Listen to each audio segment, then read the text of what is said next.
nabad iyo warsan saaxiibayaal soo dhawaada dhammaantiinba maxay kala yihiin eray bixinaha bidix iyo midig waa ereyo siyaasadeed kuwaas oo soo bilaabmay waagii lagu guda jiray kacaankii Faransiiska ee qarnigii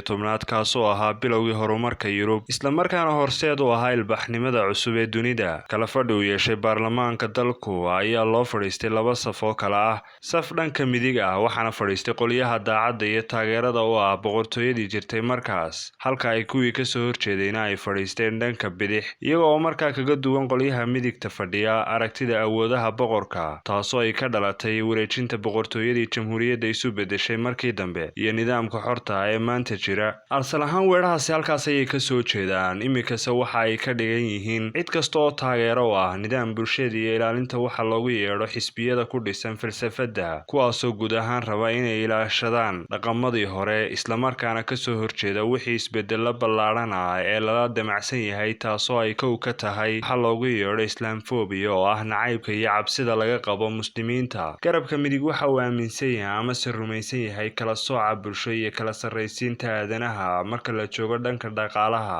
isagoo awoodda siinaya hantiilayaasha sidoo kale diimaha ayuu ku kala qaybiyaa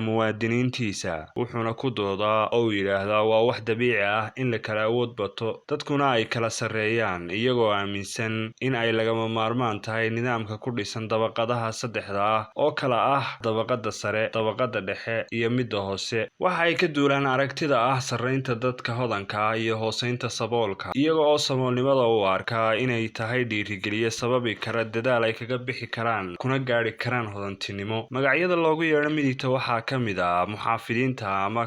conservativeska guud ahaan garabka bidixda loo yaqaan midigta waxa uu kaga duwan yahay sinaanta iyo waxa loogu yeedho cadaaladda bulshada kala duwanaanshaha diimaha oo aanu dhib u arkin iyo sidoo oo kale soo afjarka midabta koorka la dirirka nacaybka isirka ku dhisan iyo inuu meesha ka saaro xaaladaha ba'an ee faqriga iyo gaabka u dhexeeya samoolnimada xun iyo hodanka xaddhaafka ah waxaa jira adeegsi kale kaasoo ah xisbiyada dhaqdhaqaaqyada shuuciga ah ee iyagu taageera ama u ololeeya dimuqraadiyadda dhammaan qaybaha nolosha kana soo horjeeda xisbiyada keliga ee hanti wadaagga ah bidixdu waa caqli siyaasadeed raba inay bulsha yeelato dowlad la wada leeyahay loona siman yahay dhammaan xubnaha iyo qaybaha kala duwan ee bulshada maxay haddaba ka midaysan yihiin bidix iyo midig marka la joogo gudaha reer galbeedka tusaale ahaan waxa ay ka midaysan yihiin kow dimuqraadiyadda iyo tixgelinta sanduuqa codbixinta laba xuquuqda muwaadinka shaqaalaha iyo wada noolaanshaha la kala duwan yahay